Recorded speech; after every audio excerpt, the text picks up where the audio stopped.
Bismillahirrahmanirrahim. Assalamualaikum warahmatullahi wabarakatuh. Sahabat yang beriman, Abbad ibnu Bisri ibnu Waqqas adalah sahabat Rasulullah dari kalangan Ansor. Dia berasal dari suku Aus keturunan Bani Asyahli. Merangkum buku ensiklopedia biografi sahabat Nabi yang ditulis Muhammad Roji Hasan Kunas dijelaskan, Abbad memiliki dua nama panggilan, yaitu Abu Bisri dan Abu Ar-Rabi. Abbad termasuk sahabat setia Rasulullah. Ia berada di barisan pertama dalam membela ajaran Islam.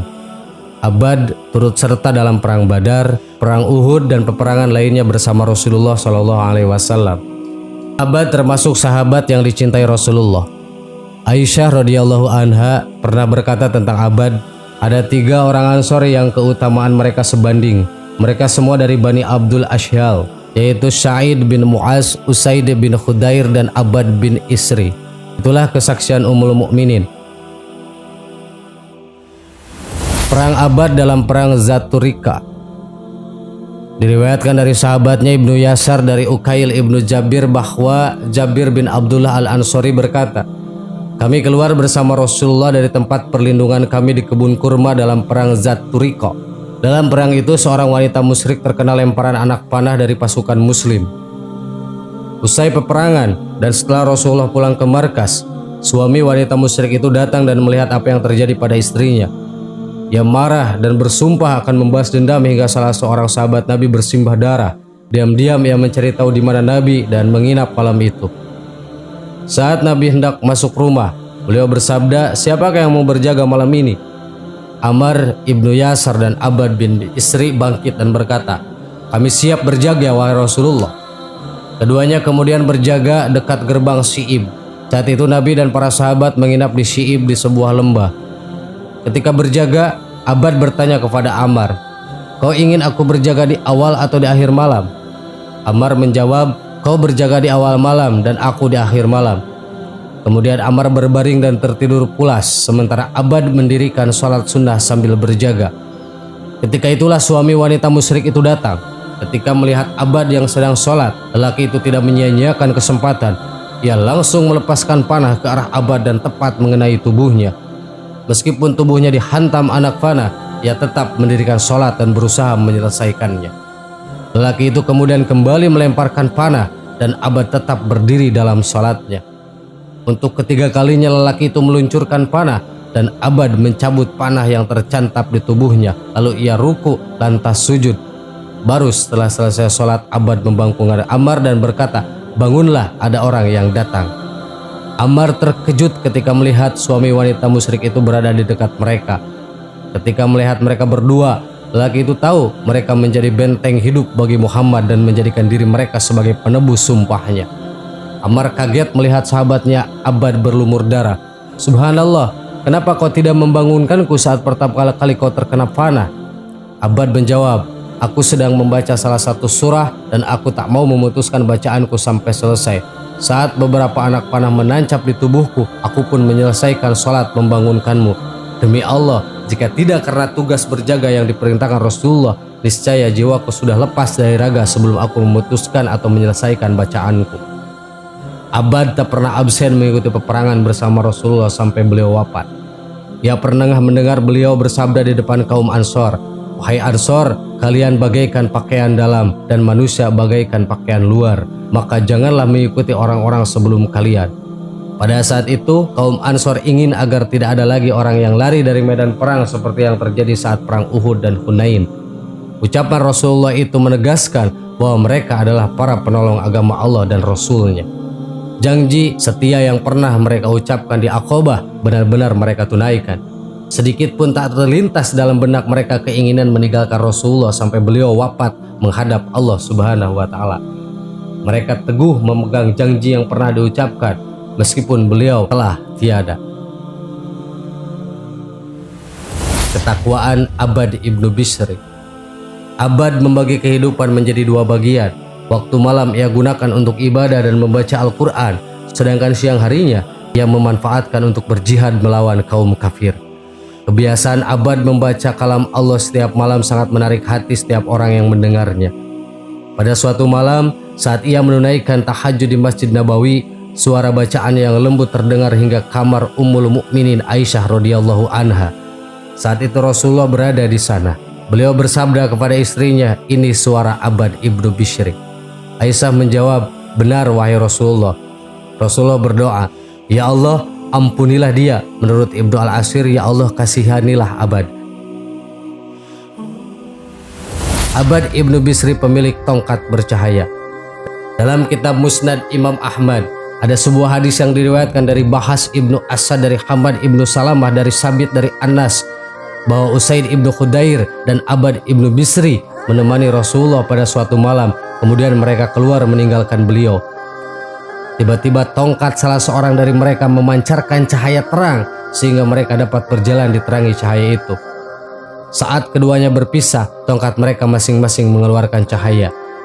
Suatu malam menjelang perang Yamamah, Abbad bermimpi sebagaimana diriwayatkan oleh Abu Sa'id Al-Khudri bahwa Abbad ibnu Bisri berkata, "Hai Abu Sa'id, aku bermimpi langit terbuka untukku, kemudian tertutup lagi. Aku menafsirkannya insya Allah sebagai kesyahidan." Abu Sa'id berkata, "Demi Allah, sungguh baik mimpimu itu." Keesokan harinya Abbad bersama beberapa sahabat bergabung dalam pasukan Khalid bin Walid untuk memerangi Musailimah Al-Kazab. Mimpi dan harapan Abbad menjadi kenyataan. Ia terbunuh sebagai syahid dalam peperangan itu. Sungguh mimpi orang yang bertakwa adalah sebuah kebenaran. Sahabat yang beriman. Itulah kisah Abbad ibnu Bisri ibnu Waqqas, sahabat yang paling dicintai oleh Rasulullah SAW. Semoga bermanfaat. Wassalamualaikum warahmatullahi wabarakatuh.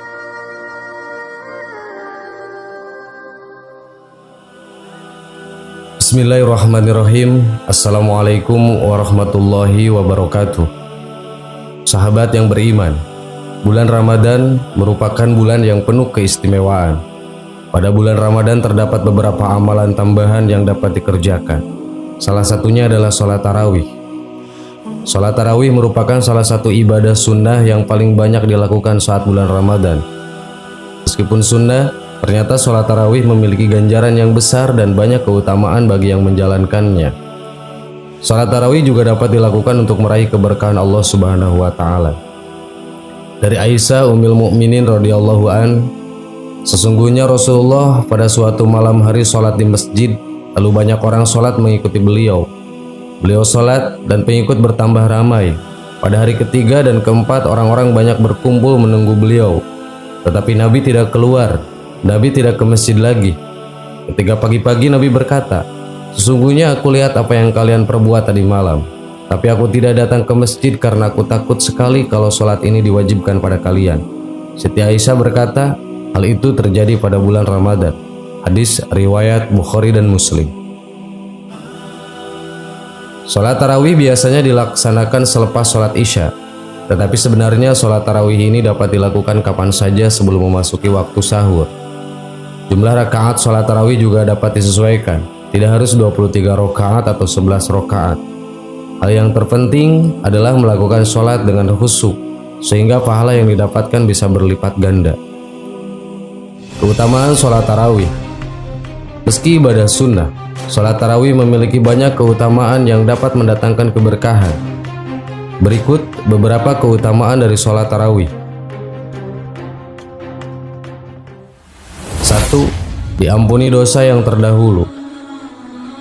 Keutamaan pertama dari melaksanakan sholat tarawih adalah diampuninya dosa-dosa yang terdahulu. Seperti dalam hadis riwayat Imam Bukhari dan Muslim, ibadah yang dilakukan saat bulan Ramadan dapat jadi ajang pengampunan dosa-dosa terdahulu. Hal ini juga dikarenakan saat bulan Ramadan semua pintu pengampunan dibuka. Man qama Ramadhana imanan wa ihtisaban ghufira lahu ma taqaddama min dhanbi. Barang siapa yang melakukan ibadah puasa Ramadan karena iman dan mencari pahala, maka akan diampuni dosa-dosanya yang telah terlalu. Hadis riwayat Imam Bukhari dan Muslim. 2. Melapangkan rezeki. Sholat tarawih di bulan Ramadan dapat melapangkan rezeki bagi para pelaksananya. Sholat tarawih biasanya dilaksanakan secara berjamaah di masjid atau musola. Saat sholat berjamaah akan bertemu dengan sesama umat muslim dan terjalinlah silaturahmi. Silaturahmi yang terjaga dengan baik akan melapangkan rezeki. Seorang yang menyambung silaturahmi bukanlah seorang yang membalas kebaikan seseorang dengan kebaikan semisal. Akan tetapi seorang yang menyambung silaturahmi adalah orang yang berusaha kembali menyambung silaturahmi setelah sebelumnya diputuskan oleh pihak lain. Hadis riwayat Bukhari. 3. Pahala berlipat ganda saat berjamaah. Saat menjalankan ibadah puasa dan sholat tarawih akan mendapatkan pahala yang berlipat ganda. Salat tarawih juga dianjurkan untuk dilaksanakan secara berjamaah di masjid atau musola dan pahala yang didapat dapat meningkat hingga 27 derajat. Man qama ma'al imam hatta yansarifu kutiba lahu qiyamul lailah. Barang siapa qiyamul lail bersama imam sampai ia selesai, maka ditulis untuknya pahala qiyam 1 malam penuh. Hadis riwayat Ahmad, Abu Daud, Tirmidzi, Ibnu Majah dan An-Nasa'i. Memakmurkan masjid. Salat tarawih sering dilakukan secara berjamaah di masjid. Hal ini menjadi salah satu keutamaan salat tarawih. Masjid merupakan rumah Allah. Jika selalu didatangi akan mendapatkan kemakmuran dan ketenangan hati. Selain itu, dengan melaksanakan salat tarawih di bulan Ramadan akan menjadi alasan untuk mengunjungi masjid. 5. Berpahala salat semalam penuh. Salat tarawih akan mendatangkan pahala yang berlipat ganda dan akan mendatangkan pahala bagi sholat semalaman. Seperti salah satu hadis bahwasannya Nabi Muhammad SAW bersabda, "Man qama ma'al imam hatta yansarifu kutiba lahu qiyamul lailah." Barang siapa sholat tarawih bersama imam sampai selesai, maka ditulis untuknya sholat 1 malam suntuk. 6. Ajang silaturahmi. Jika melaksanakan sholat tarawih di masjid dengan berjamaah tidak menutup kemungkinan untuk bertemu dengan saudara sesama muslim ataupun tetangga. Pertemuan tersebut dapat menjadi ajang silaturahmi bagi kedua belah pihak. Silaturahmi tentu dapat mendatangkan banyak kebermanfaatan, salah satunya melapangkan rezeki. 7. Meraih keberkahan di bulan Ramadan. Mendapatkan berkahnya di bulan suci ini tentu menjadi salah satu keutamaan dari sholat tarawih.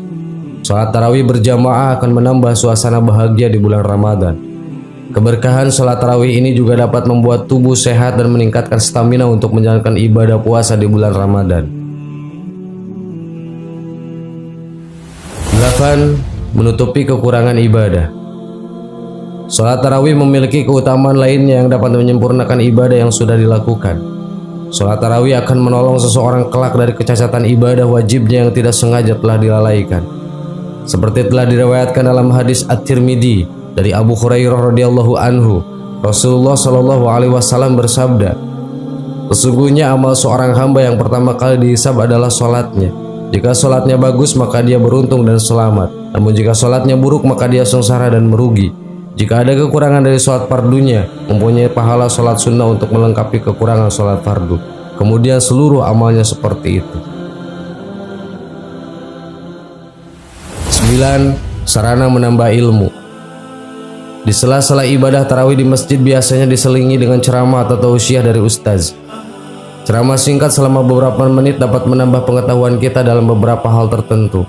Karena singkat, ilmu yang diberikan juga akan lebih mudah terserap. 10. Meningkatkan kesehatan tubuh.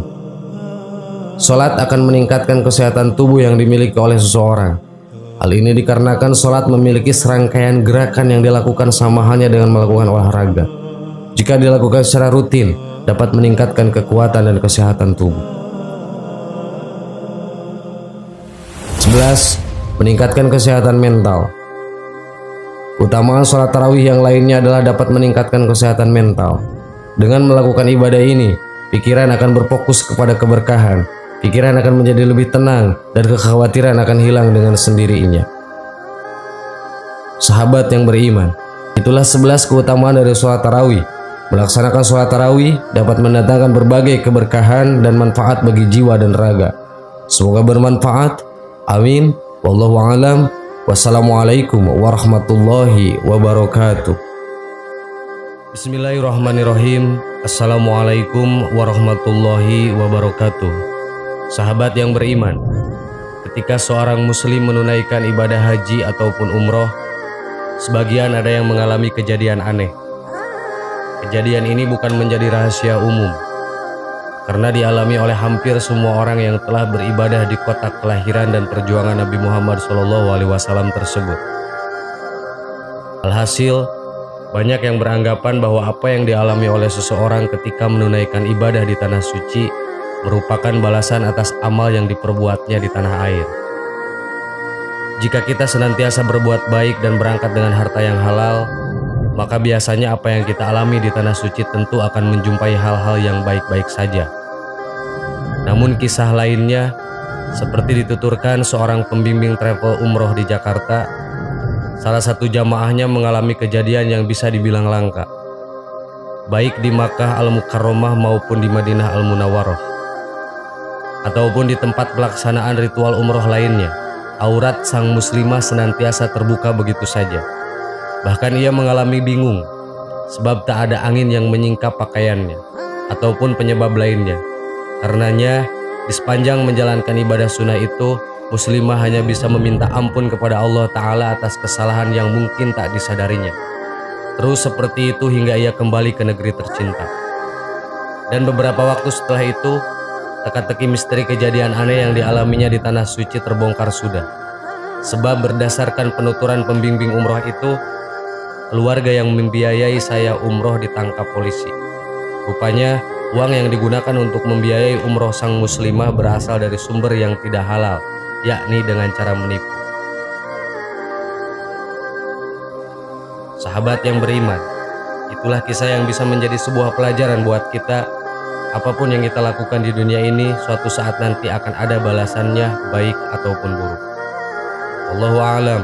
Wassalamualaikum warahmatullahi wabarakatuh.